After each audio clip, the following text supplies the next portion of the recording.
El siguiente segmento tiene contenido o opinión. La entrevista en A Primera Hora. Analizamos los hechos del momento junto a sus protagonistas. Muy bien, 7 de la mañana con 34 minutos. Gracias por la sintonía. Seguimos hablando de los temas políticos, de los temas electorales. Hablamos con Javier Flores hace minutos haciendo esta valoración, digamos, integral sobre lo que está pasando en el país. El hecho de que faltando 2 meses y 5 días, el Ecuador no tiene certezas de cómo finalmente se va a configurar la papeleta electoral.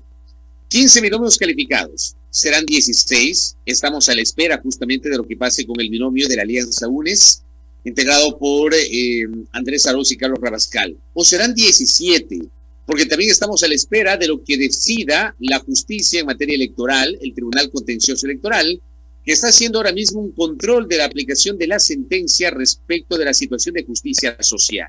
Digo, serán 17, evidentemente queda esta pregunta, porque dependiendo de lo que se resuelva, está en ciernes la posibilidad de que el empresario Álvaro Noboa Pontón, en binomio con Gino Cornejo, sean inscritos formalmente de cara a las elecciones que se avecinan. Silka Sánchez está con nosotros, ella es vocera del empresario Álvaro Noboa. ¿Cómo le va, doctora Silka Sánchez? Bienvenida. Buenos días, muchísimas gracias por la entrevista. A usted por la gentileza de atendernos. A ver, ¿cuáles son los argumentos que tienen ustedes para sustentar el pedido de registro de la candidatura entre los inscritos del abogado Álvaro Noboa Pontón? El abogado Noboa fue legalmente inscrito dentro del Consejo Nacional Electoral una vez que el Pleno del Consejo Nacional Electoral dio luz verde a 2 partidos, al Partido Podemos y al Partido Justicia Social, que estaban en la misma situación jurídica, que habían desaparecido de los registros desde el 16 de septiembre y que no fue sino hasta el 30 de octubre que el Pleno por unanimidad les devolvió la vida jurídica y que ordenó como medida de reparación integral que en las provincias que no se habían realizado primarias las realicen, y que en las provincias donde había candidaturas que habían renunciado tengan que hacer la respectiva subsanación, como es el caso del binomio, y es ahí cuando abren el sistema el día 7 de noviembre y se inscribe legalmente la candidatura de Álvaro Noboa. Luego de esto, la Partidocracia, el Partido Social Cristiano y el Partido Creo presentaron una impugnación al día siguiente, el día domingo 8 de noviembre, para que se suspenda todo trámite de inscripción del Partido Justicia Social lista 11. No así la lista Podemos, que no tuvo ningún problema y están calificados todos sus candidatos, gracias a Dios, como manda la ley. Ahora bien, lo que ha sostenido el Pleno del Consejo Nacional Electoral en la resolución de hace pocas semanas, que fue avalada por 4 de los 5 consejeros, la única consejera que no se adhirió a esa resolución fue Estela Acero, pero tanto la presidenta Diana Tamaín cuanto el presidente Enrique Pita y los consejeros José Cabrera y Luis Verde Soto avalaron una resolución a través de la cual señalan o advierten que la aplicación de la sentencia del Tribunal Contencioso Electoral tiene que ver con aquellos espacios de los cuales Justicia Social no tuvo la posibilidad de cumplir con los requisitos de democracia interna, con el ejercicio de democracia interna, o sea, las denominadas primarias o las convenciones, etcétera, que establece el Código de Democracia, o el registro de inscripción de sus candidaturas.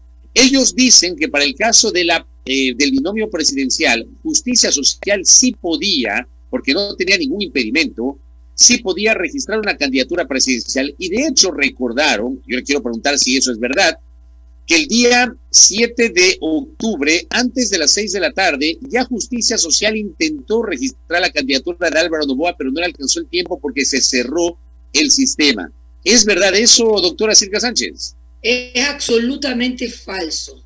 Primero, es una vergüenza que el Consejo Nacional Electoral, que pretende velar por la democracia el próximo 7 de octubre, el próximo 7 de febrero, esté engañando a la ciudadanía. Ellos mismos, el 16 de septiembre, hicieron una resolución por unanimidad y declararon extintos 4 partidos políticos. Al día siguiente, el 17 de septiembre, ellos mismos, el CNE en pleno, hace una resolución por unanimidad y convocan elecciones que empezaban el inicio de inscripción de candidaturas el 18 de octubre y terminaba el 18 de septiembre y terminaba el 7 de octubre. Es decir, que el Partido Justicia Social y los otros movimientos políticos que estaban en la misma situación no tenían vida jurídica, desde el 16 de septiembre hasta el 7 de octubre.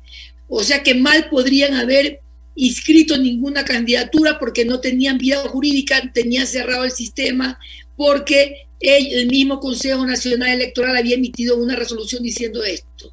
Entonces, no es hasta el 30 de octubre, 20 y pico días después de que ya había cerrado las inscripciones, cuando el Tribunal Contencioso Electoral, el más alto organismo electoral del país, le regresa la vida jurídica a estos partidos políticos, y es el 2 de noviembre que se ejecutaría la sentencia, y el 3 de noviembre envían atento oficio el Tribunal Contencioso Electoral al Consejo Nacional Electoral informando de la sentencia ejecutorial y de última instancia y de inmediato cumplimiento, que tenían que convocar a una sesión para abrir los plazos para que estos partidos continúen con su democracia interna, con sus candidaturas. Ahí permítame interrumpirle, porque usted señala, obviamente, esto que es así, porque hubo una decisión del Pleno del Consejo Nacional Electoral que suprimió a 4 organizaciones políticas. Pero, por ejemplo, ¿cómo se explica usted que Podemos, que también estaba junto a Justicia Social, Libertades Pueblo y Fuerza Compromiso Social en la misma situación, pero Podemos sí registró su candidatura, la del binomio integrado por Paul Carrasco y Fran Vargas Anda, que ciertamente no fue admitida por el CNE, pero luego fue admitida e incluso tiene ya calificación firme luego de la resolución posterior al Tribunal Contencioso Electoral? O sea, lo que le quiero decir es que en la misma situación estaba Podemos, y Podemos sí registró a su binomio presidencial. ¿Cómo es esto? Sí, por eso hay que preguntar al Consejo Nacional Electoral, porque es una vergüenza que estén bloqueando la candidatura de Álvaro Noboa. Hicieron muy bien en inscribir la candidatura de Podemos con Paul Carrasco y el señor Vargas, porque ellos trataron de inscribirlo en el plazo de la convocatoria de elecciones.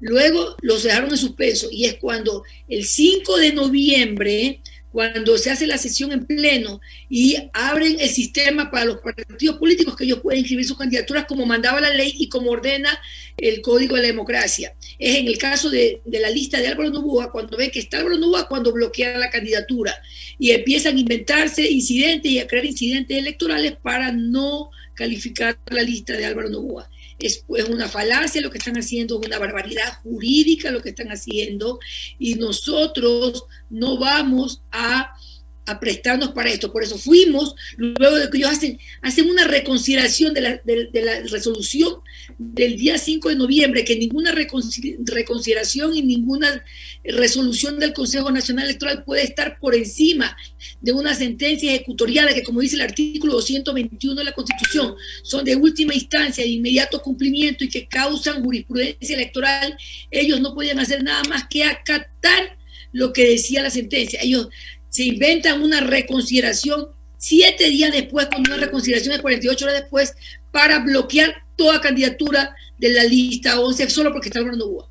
Fuimos ante el Tribunal Contencioso Electoral a presentar una acción de cumplimiento, y por unanimidad hace más de 10 días el Tribunal Contencioso Electoral en pleno ordenó al presidente del Tribunal Contencioso Electoral, el doctor Cabrera, que es el juez de primera instancia, que vigile que se respete la sentencia, y hasta el día de ayer tenían para entregar la documentación el CNE. ¿Y qué sabemos de cómo está el tema? O sea, ¿ya el CNE entregó al Tribunal Contencioso? ¿Sabemos alguna información sobre el tema? Tenían que entregarlo hasta ayer a las 12 de la noche, supongo que ya lo hicieron. O sea, el día de hoy o en estas horas podría haber algún tipo de información por parte del Tribunal Contencioso Electoral que está haciendo el control del cumplimiento de la sentencia.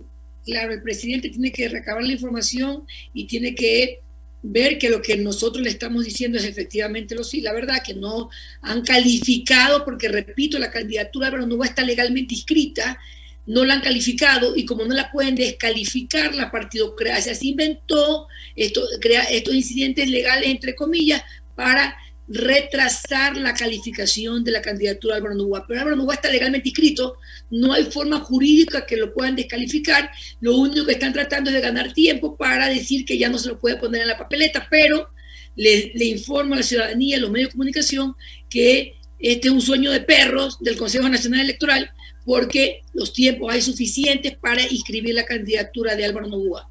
Ahora, déjeme hacer una mirada retrospectiva y déjeme trasladarme a agosto.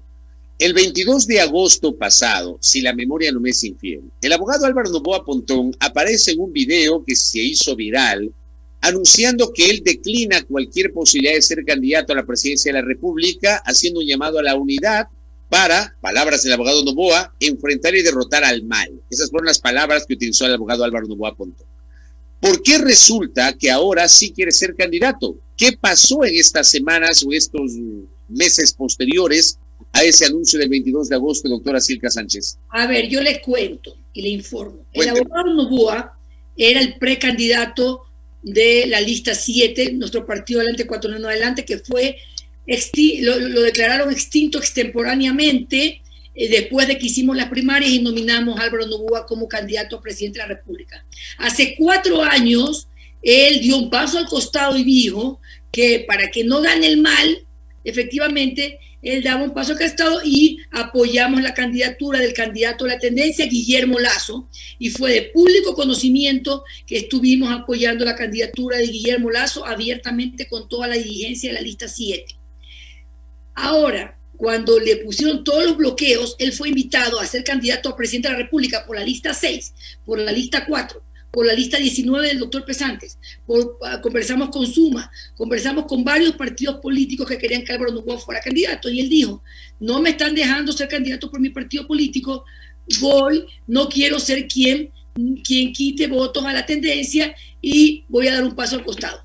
Pasó septiembre, octubre, noviembre, y en el mes a fines de octubre nos vimos las encuestas que el candidato Guillermo Lasso, a quien habíamos apoyado antes, estaba pésimo en las encuestas, ni siquiera va a pasar a la segunda vuelta, y hubo un clamor nacional que buscaron al abogado Noboa para que fuera candidato a presidente de la República, porque él era el candidato que tenía la aceptación popular y que estaba liderando las encuestas en agosto y estaba liderando las encuestas a fines de octubre y la está liderando ahora.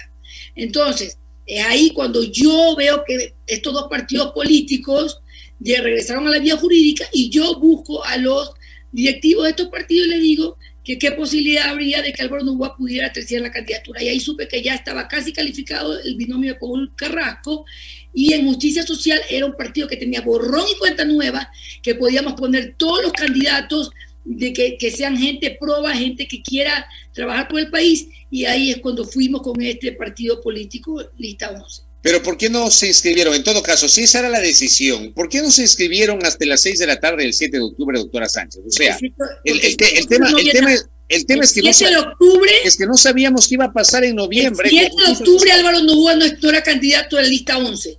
Yo no sé quién se inventó esa historia. Si Álvaro Noboa hubiera sido candidato de la lista 11, lo hubiéramos informado al país como lo hemos informado siempre. En el mes de agosto él informó a la ciudadanía, como siempre se comunica con la ciudadanía, y dijo que iba de candidato. Luego él informó lo que iba a dar un paso al costado. Y en el mes de octubre él nunca salió en ningún medio de comunicación, nosotros nunca hablamos con nadie. Y fue en el mes de noviembre cuando él dijo: ecuatorianos, he aceptado el reto porque me lo han pedido una gran cantidad de ecuatorianos que vaya a terciar para presidente de la República. Eso del 7 de octubre es falso y de falsedad absoluta. Ya, correcto, ok. Usted aclara que el 7 de octubre es falso, que antes de las 6 de la tarde el abogado Noboa pretendió inscribirse por Justicia Social. Lo que le quiero preguntar es... Nosotros sabíamos que estaban esos partidos extintos, mal íbamos a ir por un partido que no ese es el punto que le planteo, porque nadie sabía el 7 de octubre lo que iba a pasar después con Justicia Social, con Libertades Pueblo, con Juntos Podemos y con Fuerza Compromiso Social. O sea, digamos... surge esta posibilidad de una candidatura una vez que el Tribunal Contencioso Electoral le garantiza que se mantiene la vida jurídica de Justicia Social. El 30 de octubre. O sea, si es que no ocurría esa decisión, no estuviésemos discutiendo este tema, doctora. Ese es el punto que le planteo. Dos temas importantes. si no hubieran regresado a la vida jurídica de esos partidos políticos y si no estuviera caído en las encuestas el candidato Guillermo Lasso, que es cuando, y el abogado Noboa estaba encabezando las encuestas. Fueron tres cosas que pasaron al mismo tiempo el 30 de octubre. Correcto. ¿Ustedes qué van a hacer en estos días y en estas horas? Con esto cierro la entrevista, doctora, sobre este tema en particular. ¿Qué van a hacer ustedes en estos días? Nosotros estamos aquí en Quito, haciendo en vigilia frente al Consejo Nacional Electoral. Han venido representantes de todas las provincias del Ecuador a apoyarnos. Tenemos un apoyo masivo y estamos exigiendo al Consejo Nacional Electoral que cumpla con la ley y que cumpla con la sentencia que está ejecutoriada y que no puede ser cambiada porque es de última instancia y de inmediato cumplimiento y causa jurisprudencia electoral, como lo dice el artículo 221 de la Constitución. Además, hemos presentado una denuncia penal en contra de los consejeros que votaron en contra y que han cometido el delito tipificado en el Código Integral Penal de incumplimiento de decisión de juez competente. Y además hemos presentado una acción de queja ante el Tribunal Contencioso Electoral para que estos consejeros que han cometido un delito electoral sean multados como manda la ley. Además, hemos presentado dos acciones internacionales, una en Ginebra, Suiza, ante las Naciones Unidas en la Comisión de Derechos Humanos y otra en Washington, en la OEA, ante la Comisión Interamericana de Derechos Humanos, y nuestros abogados están trabajando allá y ya se abrió al trámite la denuncia presentada ante las Naciones Unidas. Correcto. Doctora Silka Sánchez, gracias por estos minutos para poder conversar sobre el tema de Álvaro Noboa. Muy gentil, que tenga un buen día. Gracias. Gracias. Silka Sánchez, vocera de Álvaro Noboa, con sus argumentos en torno a una eventual calificación de la candidatura o precandidatura a la presidencia de la República del abogado Álvaro Noboa Pontón. En el registro del CNE no consta, estamos a la espera de lo que resuelva el juez Arturo Cabrera, sobre quien al momento obviamente hay la expectativa de conocer su posición sobre el control de la aplicación de la sentencia que ha sido emitida por el Tribunal Contencioso Electoral el pasado 30 de octubre y que fue materia de esta entrevista con Silka Sánchez. 7 de la mañana con 51 minutos en A Primera Hora por Majestad Radio y Majestad Televisión.